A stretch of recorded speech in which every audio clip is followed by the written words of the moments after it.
Spooky Nights here again, and today we are going to be reacting to our last overnight video at the Jerome Grand Hotel. Apparently, we missed a lot of creepy little details the first time we saw this video and while we were editing it. Today, we're going to be taking a second look at it. We just want to talk to you guys about some of the things we've noticed in the video, some of our feelings while making it, and a look at some of the comments you guys left in our video to see what we missed. Now that being said, it is kind of weird to be reacting to something that we literally made. Why don't we just go ahead and start watching the video. This hotel is obviously famous for one in particular spirit, that being spirit of Claude Harvey, which we'll so talk real quick, about him. In this video, you see this one shot of Claude Harvey's grave. What we actually did is we went to the cemetery where Claude Harvey was buried, and we had this whole intro planned out where we were gonna visit his grave. We were gonna ask him to come visit us at the hotel, and we did all of that, but the audio for that intro was just so bad and unusable that I decided to completely cut it from the video. That's why you see this one shot of his grave. We were literally there asking him to visit us at the Jerome Grand Hotel. We got super unlucky too because when we got to the cemetery, sprinklers were on. Jerome and the Jerome Hotel are actually located on a mountain. You could literally see like the valley below. It was a pain in the butt to drive up to this hotel. Yeah, funny quick story. We for some reason took the scenic route and it twisted and turned throughout the mountain, and I was scared to death that we were gonna die. And the entire time Lisette is just sleeping. What did you wake up to? I woke up to Rye drive. He's like, ah, or just and then like with the car swerving back and forth. I'm just like, what's going on? The third floor is said to be the most haunted out of the entire hotel. The third floor was also where the operating room was located when it was still a hospital. In this hallway, there's like chutes, and you can kind of see it right here in the hallway. We didn't talk about this in the video, but there's chutes that people were used to throw down, like bloody clothes and bloody rags, bed sheets, and it would go down and where they would collect it and they would clean it, right? I remember wanting to show it off in the video, but I just completely forgot. They have these on the third floor, which, interesting enough, is where the operating room is. So it's kind of a morbid little detail. Mm-hmm. She'll walk down the hall, and all of a sudden it's just like, oh my goodness, the weight of dread. 32. I thought it was really interesting how that feeling of dread was shared among several other people. It wasn't just us. It's like everyone we asked was like, yeah, dread. That's the perfect word to describe being in that room. Back at the Copper Queen, it was my first time getting in touch with any kind of paranormal entities like that, which was very surprising and it caught me off guard. But I feel if that were to happen again tonight, I would be better prepared to try to communicate back. Another fun fact. I was not prepared. She was not prepared. You know, Lisette likes to talk big sometimes, and then when it comes down to it... Things got scary for me that night. I honestly don't blame you. It got pretty intense there at the end.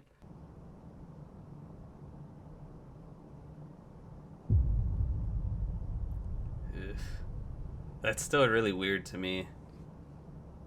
Like, I don't get why that ball specifically went off and the other one didn't. It's crazy, dude, because nothing around it moves. The ball doesn't even move itself. It just lights up. There's no sound of someone running in the hallway either, or walking. And I made sure that air conditioning was turned off, so why did it go off? And it's like, look how close you step to it and it doesn't go off.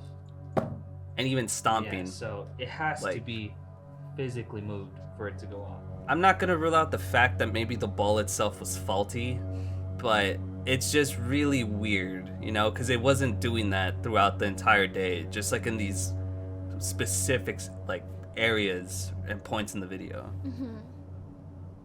If you guys watched our last video, Lisette unfortunately lost the bet that we had going on with our disturbing videos. Lisette is gonna stay in the room alone with the lights off, with just a candle You could and see how these light scared I balls was. around her. Now what I am gonna do is I am gonna go over to the self-service elevator and I'm going to try to have Claude Harvey communicate with me in some way. This was probably one of the scariest parts of the night, just the anticipation for it, knowing that we were gonna do this at some point during the night was fucking terrifying. Like, just even me by myself going to the elevator was scary. I can't even imagine what you felt when you were sitting in the room alone? Yeah, I'll talk about that after we watch it. If anyone Okay, so I have a question right here. anything It looks like you noticed something and then stopped talking right there. What happened there? Because I remember editing that and being like, did you notice something in the candle? Yeah, so when I was in that room, I was looking around just because, like, I just want to see if I would see anything. And then I noticed the candle started flickering. I wasn't sure if it was my breath or something, but I noticed one of the lights were off, and I don't know when that happened. In the candle? Yeah.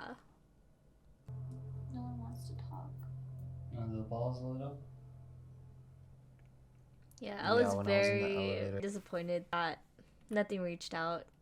I really wanted something to reach out during that time. Yeah, but we definitely got that later on. It's been a little weird. I think this place is starting to get to me slightly. I think it's just funny how right because after of the we did this reputation it is when has. shit I'm starts starting to going get nervous, down. especially for the stuff that we have planned because we're gonna pull out all the stops for Jerome. And the thing is, we're gonna start talking about how we started feeling dread, but it was very much a slow build up to that feeling. And I think that's what we kept saying is that it felt like something was going to happen that we had no control over. And I remember when we were out on the balcony, like I think I showed some of it, but there was a point where we both just stopped talking and we were just sitting in silence. Yeah, we sat in silence, and I think that's when that feeling was building up in both of us. Yeah.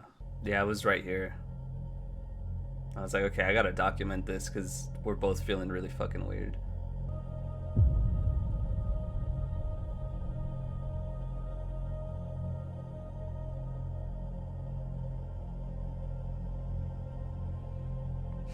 Like, what are the odds of that? It's when we started feeling that point of, like, just dread. And that pretty much lined up when we were like, ah, shit, we're feeling something here. Right here, With us, when I'm please talking, feel free you can see it start spiking. Mm-hmm. to interact with us by using this device or Do you see how it's... by any means you see fit. And it Just go into stopped, the like, when I bathroom, stopped see what's in talking. there. That shit is weird to me. That's also the same spot where the balls were when they lit up. Yeah. It's interesting that it goes off over that bed because if you think about it, there was those two men that took their lives in the room and one of them shot themselves in the head. Where is it likely that he was sitting or laying? On his bed. On the bed. There's also a comment left on our video from our good friends Veronica and Ryan. They've actually stayed at this hotel as well. They did a whole video on it. It's a completely different kind of video as to what we do. Definitely give their video a watch. But they actually left a comment on our video saying somebody actually left a comment on their video that said, I stayed in room 32, which is the room we stayed in. I woke up in the middle of the night with a huge black shadow standing above my bed, choking me. I couldn't breathe. This was a real experience and I'll never forget it and will never return. I went into the whole experience not believing the paranormal. This certainly changed my perspective. Nobody could pay me enough money to stay in that room ever again. Never mind that hotel/hospital. That's where the comment ends, and then Veronica and Ryan say, interestingly, your EMF spiked where that shadow could have possibly been. When I read that comment, it kind of got me like, oh shoot, like that is true. What are the odds that it's spiking on the side of the bed where they most likely saw the shadow figure? Maybe we should go out on the balcony.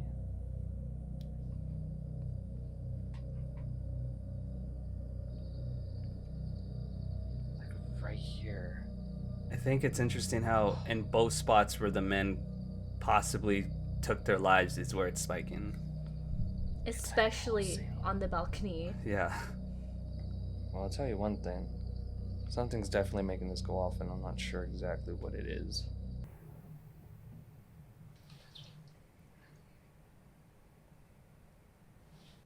Does sound like someone's stepping outside on the balcony. You hear that one?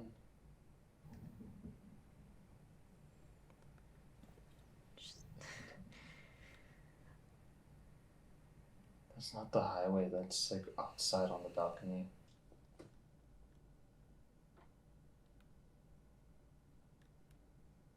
I don't know.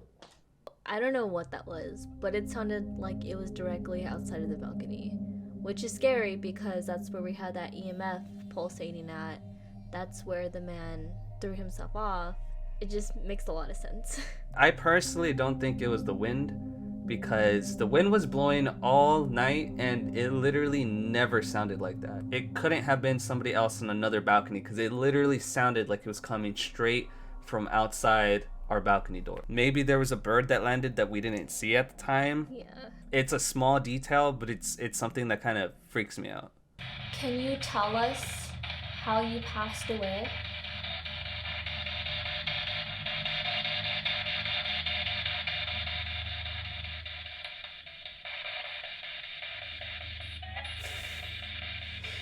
We didn't hear that at the time, dude. That was, if I had heard that, I would have freaked out.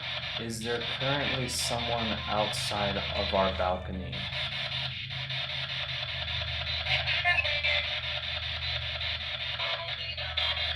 That was very clear. Going down? That's what I heard. Even though we didn't catch the I fell part, we caught the going down, and it still makes so much sense together. We know a guy threw himself off the balcony. What are the odds that it says I fell and going down? Mm-hmm.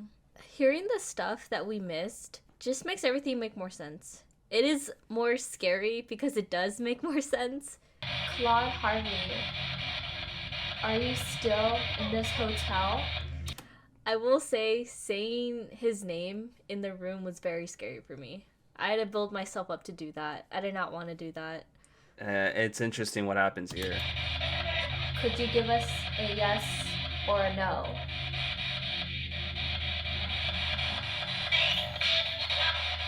Now, I've had conversations with people who have watched our video, and a lot of them think that that was something mocking you. Because you say, can you answer yes or no? And it says, maybe Claude. Like, maybe it's Claude, but it makes sense that it's whatever we're talking to is mocking you. Dang, I did not think about it like that. Like, yes or no, maybe Claude. It's kind of weird to think that if it was mocking you, what were we really talking to? Mm-hmm. The Estes method is when an individual uses the spirit box and puts on like noise canceling headphones. The other person asks questions while the other person listens for answers. Now the thing with this is, the person with the headphones on cannot hear what questions are being asked by the other person. So that means if the person with the headphones on gives intelligent responses to what the other person is asking, then you kind of act like a sort of transmitter between the spirit that you're trying to talk to and the person asking the questions. Just remembering what happens next, it's like I'm sweating and I'm scared right now. If you really listen to this next part of the video, you can actually hear those words being said to me and then me repeating them. Go ahead and begin asking the questions. All right. Is there anyone here who would like to talk to us? I'm alone. What is your name?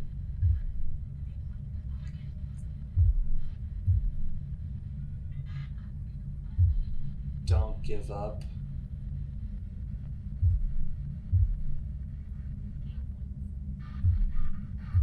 Who are you?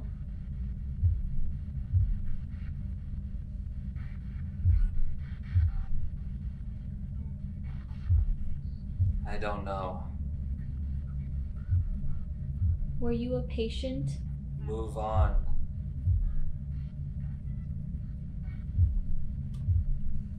Were you someone who died in this room? My breath's gone. How did you pass away? I think you hear that one You've clearly. never felt this way.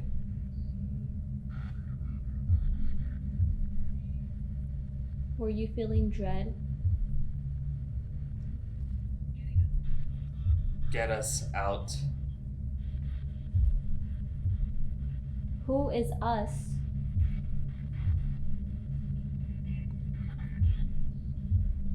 It's nothing. Are you still here with You us? shouldn't. Do you want us to stop asking you questions?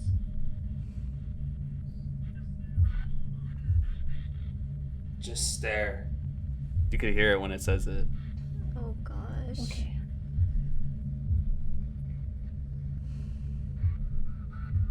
Do you want us to stop?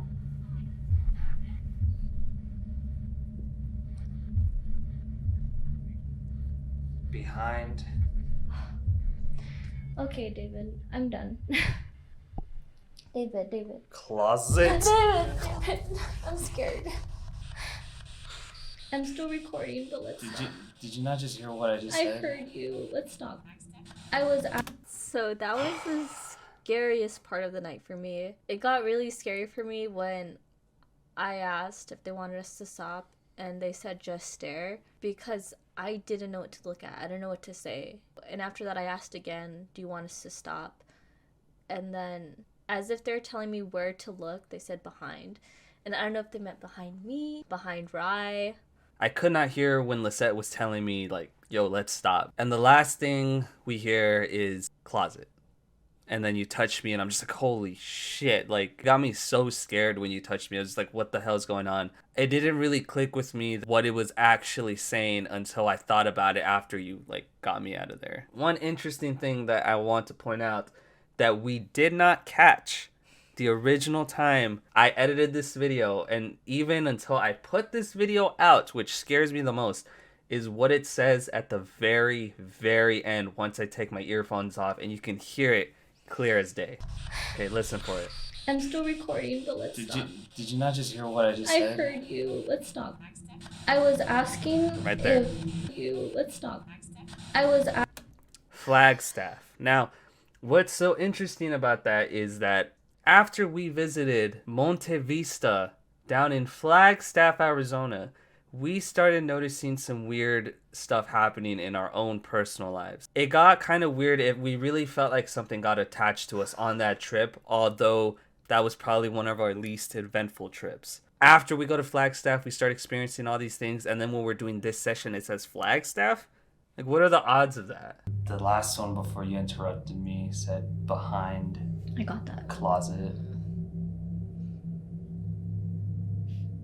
It starts clicking. Yeah, I was just like, wait, I'm in front of the closet.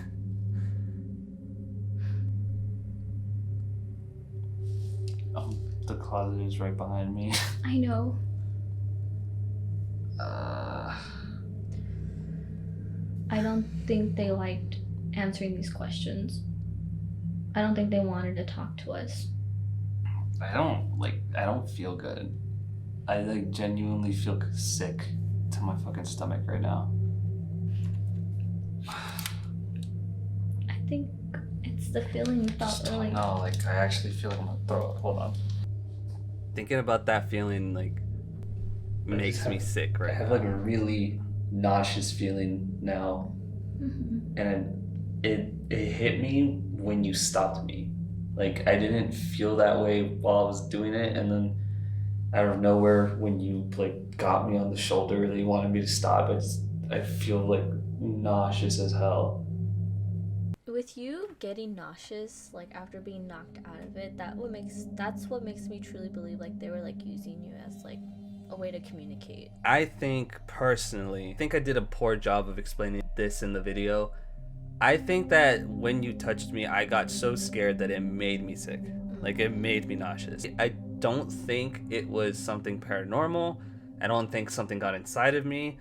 I genuinely think it was just a physical reaction to like being touched in that moment, especially hearing what I was hearing. What leads you to believe that it was something paranormal? Because of how you said you were feeling normal while using the spirit box, and once I like kind of shook you out of that trance, I guess, it's as if you got like knocked out of something. You got nauseous and dizzy. Like they're like using all of your energy to like try to talk to us. There's really no way to prove it one way or another. So with that being said, this is kind of the point where the video climaxes and kind of teeters off towards the outro. So this is where we're stopped reacting. And honestly, this is just another learning experience, and like just learning that even though I think I'm scared in these situations, I just want to get better, just to collect better evidence for you guys and for us. I think since we started doing this, we have grown tremendously in terms of how we make these videos and the presentation and everything. Say what you want, whether the place was haunted or not, this was our most like uncomfortable stay. This was the one that made us feel like, this is weird. We always talk about this. I think this was the video that made us be like, why do we do this? Why is it ghost hunting? Why is it overnight videos?